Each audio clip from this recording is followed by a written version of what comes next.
شمر کے پیچھے جب فوجیں لگی نا مختار کی، تو امام زین العابدین مدینے کے مضافات میں رہتے تھے، خیمہ لگا لیا تھا، اللہ اللہ کرتے۔ مختار کی فوجیں شمر کے پیچھے لگیں، گرمی کا موسم، گھوڑے پیچھے ہیں، چھپتا چھپاتا دوڑتا، گرمی میں تھوڑا بہت دوڑنا پڑے تو زبان باہر آ جاتی، اور انسان کے وجود کی عجیب کیفیت ہوتی۔ شمر ادھر آ گیا جہاں امام زین العابدین کا خیمہ تھا، اس نے دیکھا کہ ایک گھر ہے، چھپنے کی جگہ، دوڑ کے اندر داخل ہوا، امام مصلی پہ بیٹھے، یوں نظر اٹھائی، کیا شان ہے رسول کریم کے گھرانے، کیا انداز ہے گھرانے کا، یوں نظر اٹھائی، فرمایا پردیسی پانی پینا ہے؟ بند کرنے والا تھا پانی پینا ہے؟ کہنے لگا پینا ہے۔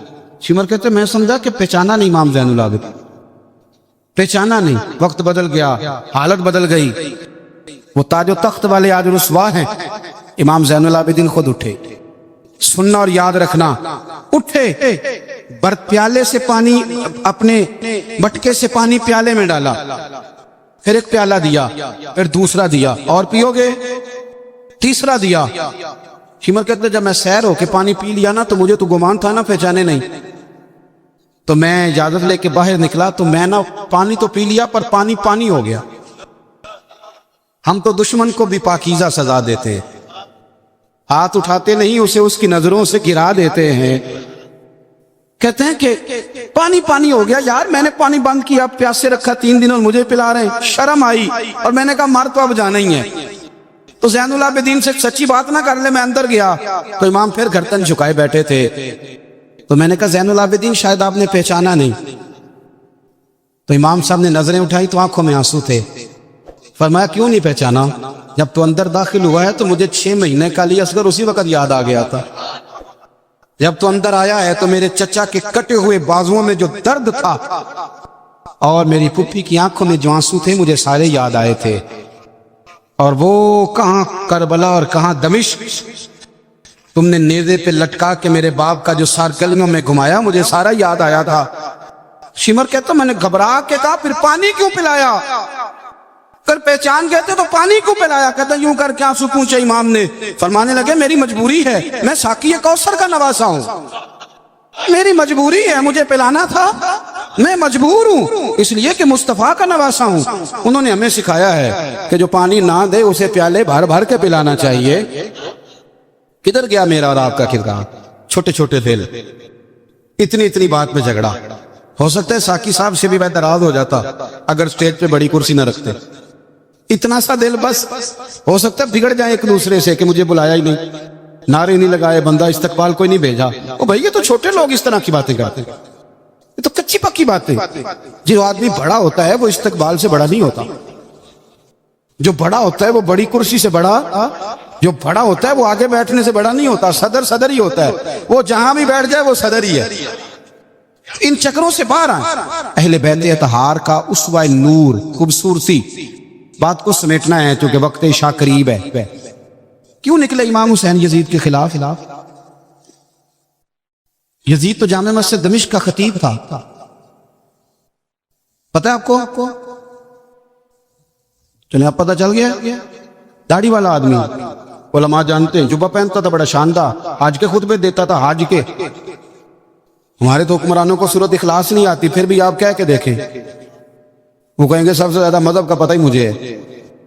یزید داڑھی والا، پگڑی والا، امامے والا، جبے والا، حج پڑھانے والا، تو امام آپ کو کیا ضرورت پڑی تھی اس کے خلاف نکلے اور اس طرح نکلے کہ بچے قربان کرا دیے؟ تو امام حسین کے سارے خطبے، سارے، مدینے سے مکہ، مکہ سے مقام بیضا، وہاں سے کربلا، سارے خطبے، وہی خطبہ پھر دمشق میں امام زین العابدین کا، وہی پھر مدینے میں امام زین العابدین کا۔ امام حسین فرمانے لگے یزید اللہ کی حدوں کو توڑتا ہے، رب کے حلال کو حرام اور حرام کو، آپ کے ملک میں کہا نہیں جاتا کہ مولوی گنجائش نکالیں سود کے بارے میں؟ اتنا بڑا جرم جس کو کہا گیا کہ اللہ رسول سے جنگ ہے، یہ اتنے بڑے حرام کو حلال کرنے جا رہے ہو، کہا یہ اللہ کی حدوں کو توڑتا ہے، نمازیں چھوڑ کے پڑھتا ہے، رنڈیوں کا ناچ دیکھتا ہے، مجرا جو آج کل گند ہر ایک موبائل میں آیا ہے، یہ امام حسین نے یہ خطبہ دیا، فرمایا کہ مجرے دیکھتا ہے، ناچ دیکھتا ہے، عیاشیاں کرتا ہے. اور پھر امام حسین نے فرمایا میں نے اپنی آنکھوں سے اسے مدینے میں شراب پیتے دیکھا. فرمایا جو اتنے بڑے کبائر کرتا ہو اس کے ہاتھ میں ہاتھ دے دوں. یار سمجھو تو صحیح، امام حسین کا جہاد تو بے حیائی کے خلاف، شراب کے خلاف. امام حسین کا جہاد تو دین کو نافذ کرنے کا، نافذ کرنے. نماز پڑھنے سے یزید منع نہیں کرتا، نافذ کرنے کا جہاد. امام نے بچے کٹوا دیے، لیکن الیکشن میں بڑے شرابی کی بڑی فوٹو کے نیچے چھوٹی میری بھی لگی ہے، اور میں سب سے بڑا حسینی، سب سے بڑا، یرانے سارے شرابیوں سے، یزیدیوں سے، اور سب سے بڑا حسینی میں. سارا گاند ملت کے جوانوں کے موبائلوں میں لڑکیوں کے کالج کے آگے لڑکوں کا رش، اور بہت ساری بچیاں بیچاری پڑھنا چھوڑ گئیں، کالج چھوڑ گئیں، اس لیے کہ باپ نگرانی نہیں کر سکتا، ڈیوٹی نہیں دے سکتا. اور بھائی یہ سارے حسین کے ماننے والے ہیں، یہ امام علی مقام کے ماننے والے ہیں. یا اپنے ملک میں اپنی بیٹیاں محفوظ نہیں، ہندوؤں سے خطرہ ہے، یہاں سکھوں سے خطرہ ہے. او میرے عزیز یاد رکھ، اگر تو گند دیکھتا ہے، گند کو پروموٹ کرتا ہے، گند کی بات کرتا ہے اور اس بے حیائی کو فروغ دیتا ہے، تو قیامت والے دن امام حسین کا ہاتھ ہوگا، تیرا میرا گریبان ہوگا. حضرت علی اکبر میدان محشر میں کھڑا کر کے سوال کریں گے کہ میں نے بازو کٹوا دیے اور تیرے ہاتھ چلتے رہے گندگی کے لیے، اس کو پروموٹ کرتا رہا. حضرت علی اکبر سوال پوچھیں گے. نوجوانوں یاد رکھنا، نوجوان وہ نہیں ہوتا جو کہتا ہے کہ میں جدھر جاتا ہوں تو ادھر میں ہوتا ہوں، مرضی سے سوتا ہوں، مرضی سے اٹھتا ہوں، مرضی سے کھاتا ہوں، 15 لڑکیوں کے میرے موبائل میں نمبر ہیں.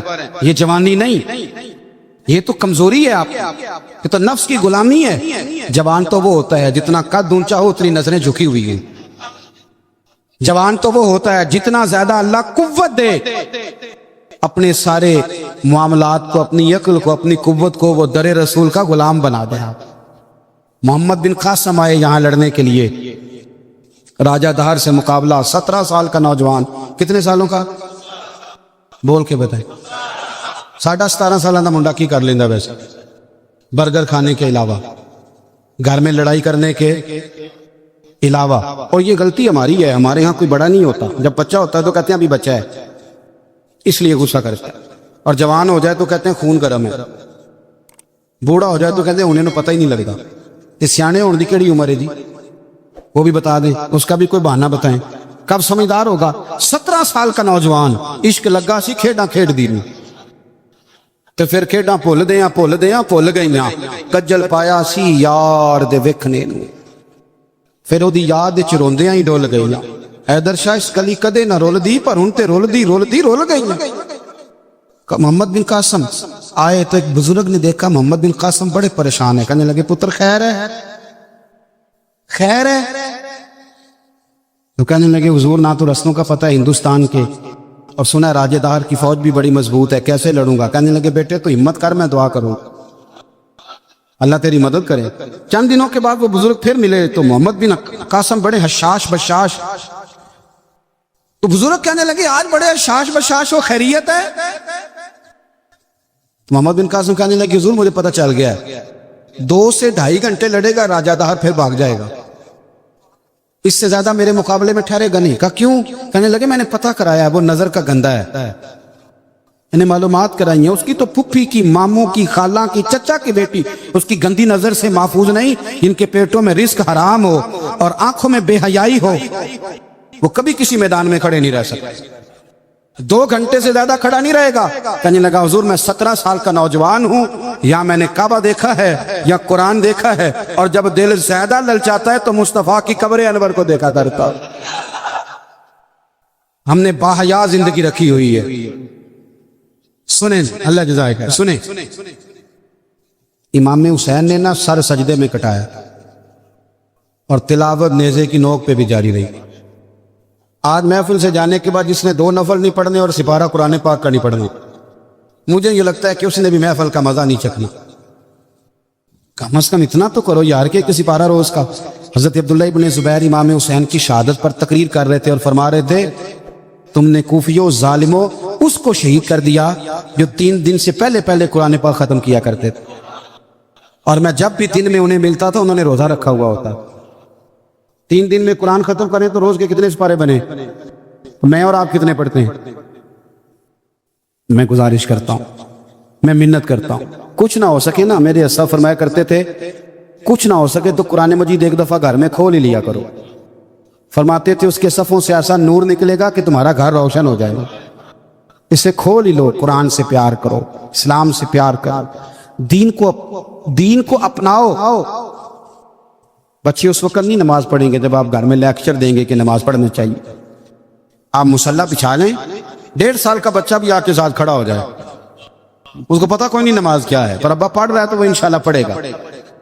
ماں سویرے قرآن مجید کھول لے، 3 سال کی بیٹی جس کو کچھ نہیں آتا وہ بھی سکاف لے کے نا اور سپارہ لے کے الف با تا سا پڑھے گی۔ او میرے بھائی، پھر وہ جب 3 سال کی بیٹی اپنے باپ کے لیے ہاتھ اٹھا کے دعا مانگے گی نا تو مجھے لگتا ہے اللہ رحمتوں کے سارے دروازے کھول دے گا۔ اس لیے اپنی زندگی کو سجائیں، سنواریں۔ محبتیں تقاضا کرتی ہیں کہ محبوب کو تحفے دیے جائیں، محبتیں تقاضا کرتی ہیں کہ محبوب کے لیے قربانی دی جائے۔ وہ عاشق جھوٹا ہوتا ہے جو محبت تو کرتا ہے قربانی کوئی نہیں دیتا۔ وہ ناکام عاشق ہوتا ہے جو محبت تو کرتا ہے پر محبوب کے لیے کوئی تکلیف برداشت نہیں کرتا۔ میرے رسول کریم علیہ السلام نے نا، ہمارے ہاں لوگ سمجھتے ہیں جی میں لاڈلا ہوں جی، بھئی کیا مطلب؟ کہتے ہیں میں لاڈلا ہوں، مجھ سے پیار بڑا کرتے ہیں۔ آپ کو پتہ ہے لاڈلا کون ہوتا ہے؟ نبی پاک صلی اللہ علیہ وسلم نے فرمایا میں اپنے رب کا سب سے زیادہ محبوب ہوں اور سب سے زیادہ تکلیفیں بھی مجھے ہی آئی ہیں۔ لاڈلا اس کو کہتے ہیں جس کو آنکھوں پہ بٹھایا جائے، کہ لاڈلا تو وہ ہوتا ہے جسے تکلیف سہنی پڑتی، جو آزمائش میں ہوتا ہے، جو اذیت میں ہوتا ہے، وہ لاڈلا ہوتا ہے۔ حضور فرمانے سنو میری بات کو، اس کو سمجھو، فرمایا میں اللہ کا سب سے زیادہ محبوب ہوں اور سب سے زیادہ تکلیفیں بھی مجھے آئی ہیں اس لیے کہ میں اس کا محبوب ہوں۔ بھائی یہ محبت کا رستہ ہے۔ اگر آپ لاڈلے ہیں تو بتاؤ پھر اذیت کتنی اٹھائی، اگر آپ لاڈلے ہیں تو تکلیف کتنی برداشت کی۔ جتنے لاڈلے ہیں حضرت آدم سے لے کر میرے محبوب تک، سب نے تکلیفیں اٹھائیں۔ حضور کے صحابہ نے بڑے غم سہے، زخم پہ زخم کھا کے جی، خون جگر کے گھونٹ پی، آہ نہ کر لبوں کو سی، یہ عشق ہے کوئی دل لگی نہیں۔ ہمارے ہاں نا لوگ سمجھتے ہیں موج لگ جائے گی لاڈلا بن جاؤں گا، بھائی یاری تیری سونا پر ازمائشاں بھی تیریاں آگ، اے سونا پرکھیا جامدہ ہی پہلو نہ لگاں دے لگ۔ آپ سمجھ لیں اس بات کو کہ یہ سراسر لاڈلا ہونے کا معنی سراسر امتحان ہے۔ نبی کریم صلی اللہ علیہ وسلم کی اہل بیت رب کریم کے بڑے محبوب ہیں اور نبی پاک کے بڑے لاڈلے ہیں، اور حضور کے جتنے بھی لاڈلے تھے وہ سارے آزمائشوں میں، سارے۔ لاڈلا وہ پیر صاحب کا بیٹا ہوتا ہے جو کرتا کراتا کچھ نہیں، وہ مادرداد ولی ہے جی، لاڈلا ہے۔ مطلب کیا کہتے ہیں؟ یہ کچھ بھی نہیں کرتا، 4-5 بندے ہوتے ہیں جو اس کے جوتے اٹھاتے ہیں، ٹیشو پکڑتے ہیں، آگے پیچھے دوڑتے ہیں، یہ لاڈلا ہے۔ لاڈلا تو وہ ہے جس کو درد ہو، جس کو آزمائش ہو، جس کو تکلیف ہو، جو نکلا ہوا ہو، جو کچھ کر رہا۔ نبی پاک علیہ السلام کے اہل بیت لاڈلے، سیدہ عائشہ صدیقہ فرمایا کرتی تھی حضور کی ازواج میں سے حضور کو سب سے زیادہ پیار سیدہ خدیجہ الکبریٰ کے ساتھ تھا۔ سیدہ خدیجہ الکبریٰ رضی اللہ تعالیٰ عنہ مومنوں کی مائیں ہیں۔ حضور علیہ السلام سے نکاح ہونے سے پہلے وہ مکے کی ملکہ شمار ہوتی تھی۔ سونا ہے، چاندی ہے، تجارت ہے، کاروبار ہے، گھر ہے، ہر چیز۔ آپ فرماتی ہیں 20 کنیزیں میرے پاس ہوتی تھی، میں نے کبھی پانی کا پیالہ بھی اٹھ کے نہیں پیا تھا، اور پھر میں لاڈلی ہو گئی نبی پاک، پھر لاڈلی ہو گئی، پھر حضور کی نظر کرم مجھ پر پڑی، پھر محبوب کریم علیہ السلام نے مجھے قبول فرمایا، اور پھر رنگ کیا بنا۔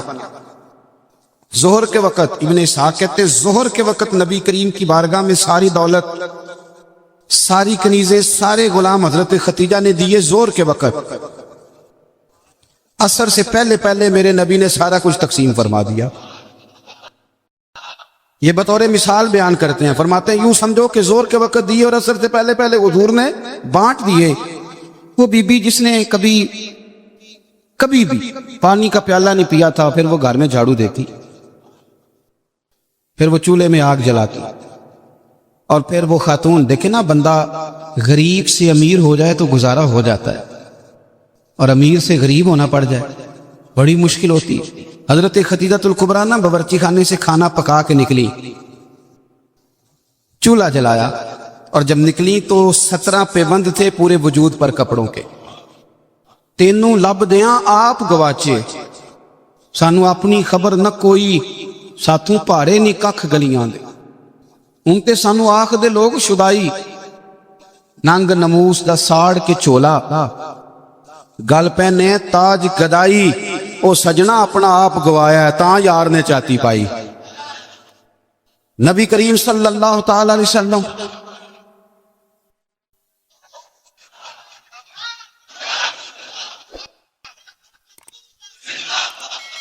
سنیں، حضرت خدیجہ نا کھانا پکا کے نکلی نبی پاک کے لیے، پرانا دوپٹہ، پیوند لگے کپڑے، ہاتھ کام کیا ہے تو ان پہ تھوڑی سی مٹی بھی لگ گئی.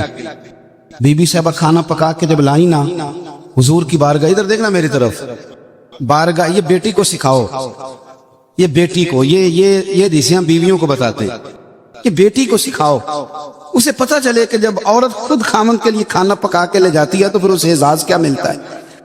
حضرت خدیجہ الکبریٰ وہ کھانا پکا کے لائیں، اور جب نبی رحمت علیہ السلام کے سامنے کھڑی ہوئی نا تو حضور غور سے چہرہ دیکھنے لگے، غور سے. تو حضرت خدیجہ عرض کرنے لگی حضور کیا دیکھ رہے ہیں؟ فرمایا خدیجہ دیکھ یہ رہا ہوں کہ آپ کے آنے سے پہلے پہلے جبریل امین آ گئے،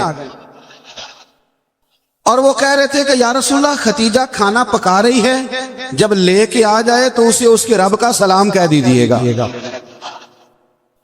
اسے اس کے رب کا سلام دے دیں. کیوں؟ اس لیے کہ جب آپ قربانی دیتے ہیں، جب آپ احسار کرتے ہیں، جب آپ کچھ کر کے دیتے ہیں. میرے معاشرے میں، میرے زمانے میں میری طرح کے سینکڑوں لوگ ہیں جن کی موجیں لگی ہوئی ہیں، کیا کرایا کچھ نہیں، کچھ بھی نہیں. ہم نے نا دین سے کچھ لیا ہے، دیا نہیں، اور ہمارا آج بھی لینے کا شوق ہے، دینے کا نہیں. میں اگر روز میں کہتا ہوں روز کہ اسلام اور وہ لوگ فلانا بندہ خدمت نہیں کرتا، فلانا عزت نہیں کرتا، فلانا قدر نہیں کرتا، کوئی اگر مجھ سے پوچھ لے کہ صاحب آپ نے کیا دیا ہے، ہم روز دعائیں مانگ رہے ہیں، التجائے کر رہے ہیں، تعویذ لے رہے ہیں، مانگ رہے ہیں.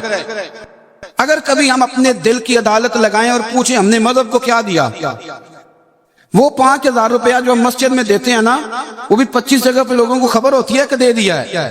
تو نے کوئی دکھ سہا مذہب کے لیے؟ کوئی پتھر کھایا تو نے دین کے لیے؟ کبھی کانٹوں پہ چلا تو مذہب کے لیے؟ کبھی تو آگے بڑھا؟ دین نبی دا بانگ یتیمہ رووے تے کرلاوے تے آکھے میں کتھوں لبا عمر بہادر، جڑا مینوں سینے لاوے. تو حال ہی کوئی نہیں، کوئی پوزیشن نہیں. جو لوگ تھوڑا بہت دین کا کام کر رہے ہیں، علماء اور مشائخ، ان پر بھی ہماری تنقید سانس نہیں لینے دیتی. وہ بھی ہمارے نزدیک شاید وہ مخلوق ہی نہیں جس سے ہم پیار کریں. ہم انہیں حصہ نہیں بنانا چاہ رہے معاشرے کا، کبھی ان سے انسلاک نہیں چاہ رہے. دوستو مذہب کو تو ضرورت ہے. میں سینکڑوں ایسے لوگوں کو جانتا ہوں جن کی بغل میں P H D, M Phil, M S C کی ڈگریاں ہیں، پر دین کی الف بات آسا کو نہیں جانتے. اور ہم کیا کر رہے ہیں؟ میری طرح کے بندے تقریریں کر رہے ہیں، وہ کہہ رہے ہیں لوگوں کو دیکھو جی قوم کتنی خراب ہو گئی، لوگوں کو جنازہ نہیں آتا. اگر کوئی مجھ کو کھڑا کر کے پوچھ لے کہ آپ نے کتنوں کو یاد کرایا، اس کا کیا جواب ہے میرے بارے؟ لوگوں کو جی دعائے قنوت نہیں آتی تو بھئی آپ نے کتنوں کو یاد کرائی؟ بتائیے کتنوں کو آپ نے مغرب کے وقت، عشاء وقت بلا کے کہا بھائی ادھر آؤ؟ ہمارے ایک بزرگ تھے تو ان سے کسی نے کہا حضور دین کی تبلیغ کس طرح کرنی چاہیے؟ بندہ سادہ تھا، فرمانے لگے تجھے علمی ماحول میں نہیں سمجھاؤں گا، تیری زبان میں سمجھاؤں گا. دین کی دعوت، دین کا پیغام، دین کی تبلیغ کیسے کرنی چاہیے؟ فرمانے لگے کم از کم اسی طرح کر لیا کرو جس طرح کسی سے ادھار پیسے لیتے ہیں. کس طرح لیتے ہیں بھلا؟ ٹیلی فون پہ کہہ دیتے ہیں 2 لاکھ دے جائیں، السلام علیکم بھائی جان آپ سے کام تھا. وہ کہتا بتاؤ. کہتے نہیں ٹیلی فون والا نہیں. بتاؤ کہاں. وہ کہتا میں 1:30 بجے آؤں گا. کہتا میں 1:15 دروازے پہ کھڑا رہوں گا.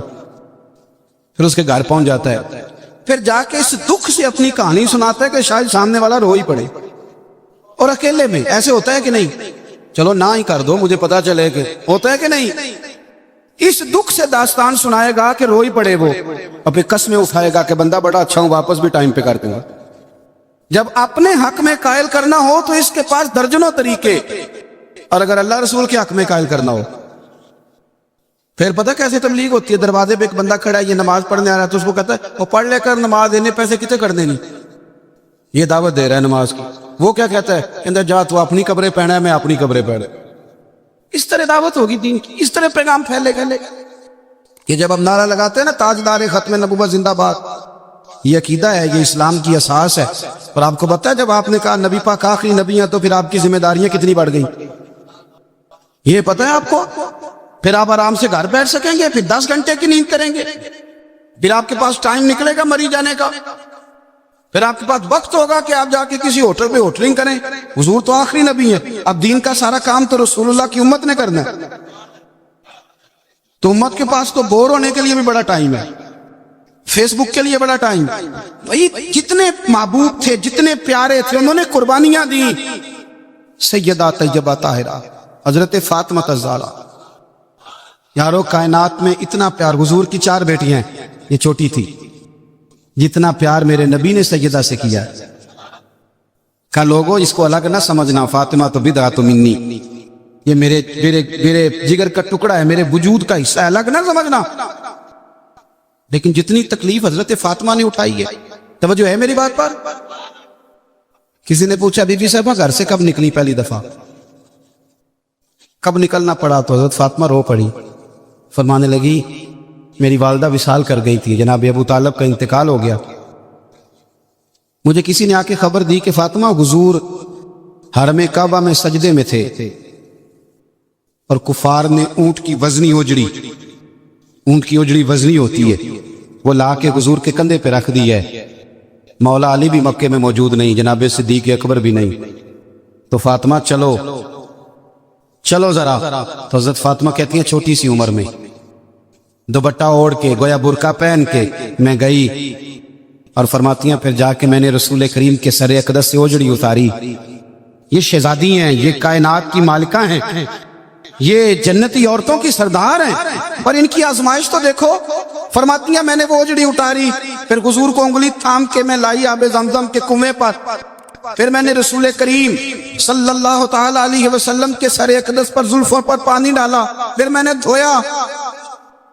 اور کہتی ہیں جب میں نے نظر اٹھائی تو حضور رو رہے تھے. جب حضور روئے تو میں کھل کے روئی. تو پھر میں نے دعا کی اللہ جس نے میرے بابا کو تکلیف دی انہیں تباہ و برباد کر دے.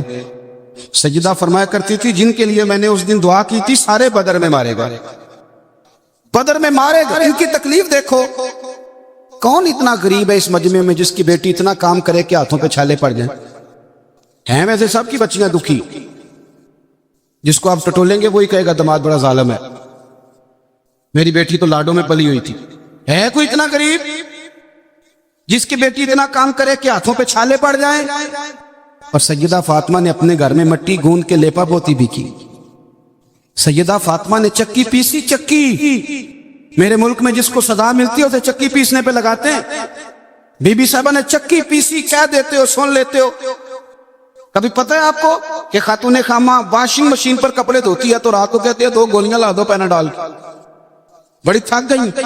او بھائی چکی پیس کے کھانا پکایا اور ایک وقت کھایا تو ایک وقت بھوک کاٹی. اذیت اور تکلیف میں وقت گزارا. حضرت مولا علی کا جب نکاح ہوا تو اپنا مکان کوئی نہیں تھا. مسجد میں سوتے تھے. حضرت عارصہ بن نعمان کا مکان محبوب نے لے کر دیا. اس میں وقت گزارا. تکلیفیں ہیں آزمائشیں ہیں. لیکن جب دین کو کچھ دینے کی باری آتی ہے حضرت سیدنا سلمان فارسی فرماتے ہیں نبی کریم علیہ السلام کے پاس مہمان آیا تو حضور علیہ السلام نے فرمایا میرے گھر میں ظاہری طور پر کچھ نہیں جاؤ کہیں سے پتہ کرو. جناب سلمان فارسی فرماتے ہیں میں حضرت علی کے دروازے سے گزرا تو مولا علی پوچھنے لگے خیریت ہے. میں نے کہا مہمان آیا ہے. توجہ ہے میری بات پر. سمجھ آ رہی ہے آپ حضرات کو؟ مہمان آیا ہے، اس کے پاس کھانے کو کچھ نہیں، تو کہتے ہیں میں مولا علی سے باتیں کر رہا تھا تو سیدہ فاطمہ اندر سن رہی، کہنے لگی علی انہیں روک لو، انہیں روکو۔ تو مولا علی پلٹ کے کہنے لگے فاطمہ 4 دن سے تو بچوں نے کچھ نہیں کھایا۔ فرمایا ان کی خیر ہے، مہمان کے لیے میرے پاس ہے۔ وَيُكْسِرُونَ عَلَىٰ أَنفُسِهِمْ وَلَوْ كَانَ بِهِمْ خَصَاصَةٌ، ان کے لیے میرے پاس ہے۔ کہا کیا؟ فرمایا گھر میں ایک بستر پڑا ہے، میں کون سا کبھی کبھار تو استعمال کرتی ہوں، جاؤ کسی کے پاس گروی رکھ دو یا بیچ دو۔ او یارو کب ایسا ہوتا ہے، لیکن قربانی قربانی ہوتی ہے۔ حضرت سلمان فارسی کہتے ہیں میں شمون یہودی کے پاس لے کے گیا، توجہ ہے نا میری بات بار، میں نے کہا یہ گروی رکھ لو یا خرید لو اور ہمیں ایک مہمان کے لیے 3 وقت کا کھانا دے دو۔ تو کہتے ہیں وہ خوشبو سونگھ کے کہنے لگا کہاں سے آیا ہے؟ میں نے کہا مولا علی کے گھر سے۔ کہتے ہیں وہ دوڑ کے اندر گیا، پھر آیا، پھر گیا، پھر آیا، تیسری دفعہ واپس آیا تو اس کے ہاتھ میں کچھ صفحے تھے۔ میں نے کہا یہ کیا ہے؟ کہنے لگا میں نے تورات میں پڑھا تھا کہ محمد صلی اللہ علیہ وسلم اور اصحاب محمد آخری محبوب کا طریقہ یہ ہوگا، ان کے غلاموں کا طریقہ یہ ہوگا کہ وہ اپنی جان پر بوجھ برداشت کر کے بھی غیروں کی مدد کریں گے۔ میں نے ساری نشانیاں دیکھ لی تھی، آج یہ نشانی بھی پوری ہو گئی۔ سودا بھی لے جا، کمبل بھی لے جا اور مجھے بھی لے جا تاکہ جا کے میں مصطفیٰ کا کلمہ پڑھ لوں، حضور کا غلام ہو جاؤں۔ بھائی قربانی، اظہار، کچھ دینا، دین کے لیے کچھ کرنا، اپنی خدمات کو پیش کرنا اور مخلص ہو کر، خالص ہو کر۔ یہ بہت زیادہ پوسٹر چھپتے ہیں نا جب ہمارے، اب ہم تو منع میری نہ کر سکتے، 20 30 آدمی بھیا وقت ویڈیو بناتے ہیں۔ کسی وقت نہ شیطان حملہ بھی کرتا ہے، وہ کہتا ہے دیکھا کتنی بلے بلے، اس شہر میں بھی اتنے لوگ تھے، فلانی جگہ بھی۔ یہ بڑی مصیبت ہے، آپ کو اپنے آپ کو روک کے رکھنا، کہیں کھڑا کرنا، یہ ایک بہت بڑی آزمائش ہوتی ہے۔ اس لیے ملا رومی نے پورا کلام لکھا ہے، وہ کہتے ہیں زوال والے پر تو آزمائش ہی کوئی نہیں ہوتی، آزمائش تو ہوتی عروج والے پہ، زوال والے کو کیا۔ لیکن کبھی کبھی اکیلے بیٹھ کے سوچتے ہیں کتنا کچھ لے لیا ہے تو مذہب کو دیا کیا، ہم نے دیا کیا۔ آپ یقین کریں مذہب پر جو نظریاتی حملے ہیں، نظریاتی، آپ کی سوچ سے زیادہ ہیں۔ جو فکری حملے ہیں، فکری، ہر چوتھا آدمی اٹھ کے سوال جواب کر رہا ہے، چوتھا آدمی۔ میں دیانتداری سے کہتا ہوں، ذمہ داری سے، جتنے عوام کو میں جانتا ہوں وہ دل پہ ہاتھ رکھ کے آج بھی ان کو انشراح صدر ہی نہیں۔ آج تک بہت سارے لوگ ایسے ہیں جو آج تک دل سے اس بات پر راضی نہیں کہ ملک میں نظام مصطفیٰ نافذ ہو جائے۔ میں حکمرانوں کی بات نہیں کر رہا، میں اپنی اور آپ کی کر رہا ہوں۔ کتنے فیصد لوگ ہیں جو یہ چاہتے ہیں؟ سوال ہی نہیں پیدا ہوتا، ہمارا مزاج ہی نہیں ہے، انشراح صدر ہی نہیں لوگوں کو نصیب۔ کتنے لوگ ہیں جو کہتے ہیں کام چل رہا ہے بس چلنے دو۔ دین کے لیے خدمات کرنا، اپنا پیش کرنا، 2 لفظ بول کے تائید کرنا، کسی مسجد سے پیار کرنا، کسی مدر۔ یہ ہمارے یہاں زلزلہ آیا کشمیر، ایک مدرسہ بھی ٹوٹ گیا، 25-26 بچے زخمی ہوئے۔ جتنی تنظیمیں انسانی حقوق کی گئی ہیں وہ آپ کو سب زخمیوں کے سرانے کھڑی نظر آئیں گی، طالب علموں کے سرانے نہیں۔ جتنا استحصال مدرسے کے بچوں کا کیا جاتا ہے، جتنا چھوٹا اور ہلکا انہیں جانا جاتا ہے، اسی مسجد میں جس میں یہ اعلان ہو رہا ہوتا ہے نا کہ مسجد کے بچوں کے، مدرسے کے بچوں کے پیروں تلے فرشتے پر بچھاتے ہیں، اسی مسجد کی کمیٹی نے مدرسے کے بچے کے سر پر کھال بھی رکھی ہوئی ہوتی ہے، بھئی اس کے پیروں کے نیچے فرشتے نے پر بچھایا، تو نے اس کی گردن پہ کھال رکھ دی ہے۔ غور تو کرنا، اس کا احساس کتنا تھا، تو نے کہاں کھڑا کر دیا۔ میرے بھائی، دین کا وہ وقار، دین کا وہ اعزاز، دین کی وہ شان۔ میں تکلیف سے بات کرنے لگا ہوں، تکلیف سے۔ ادھر دیکھو میری طرف، خالی پاکستان ہے کہ اسلامی جمہوریہ؟ چلیں آپ ہی نہیں اتفاق کر رہے تو آگے کیسے جانا ہے؟ بولے ہی نہیں آپ۔ کیا نام ہے ملک کا؟ بولیں۔ جب آپ کی وفاقی کابینہ کی میٹنگ ہو رہی ہوتی ہے تو کتنے علماء بطور مشیر بیٹھے ہوتے ہیں؟ کتنے؟ کبھی کوئی ایسا تذکرہ ہوا ہے؟ آپ کیا اس مکتبے کی یہ جو شعبہ ہے زندگی علماء والا، اس کی آپ ضرورت نہیں محسوس کرتے کہ یہ بتائیں کہ یہ جو بل پاس ہونے لگا ہے اس کے بارے میں نبی پاک کا طریقہ مبارکہ کیا ہے، حضور کے ارشادات عالیہ کیا ہیں، دین کا منشا اس کے بارے میں کیا ہے؟ ہمارا مزاج نہیں، ہمارا ذوق نہیں، میرے عزیز دین کے لیے کچھ کرنا، اپنے مذہب کو سپورٹ کرنا.